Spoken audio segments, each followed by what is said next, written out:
эмодзиді қалай істейміз? Ол үшін инструмент type tool. Windows үшін клавишаны басамыз. Керек эмодзи атауын аламыз. Көлемді қарап өзгертеміз.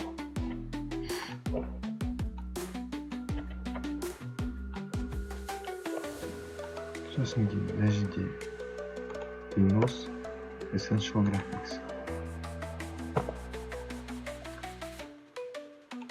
Essential Graphics'tan осылай өзгертеміз.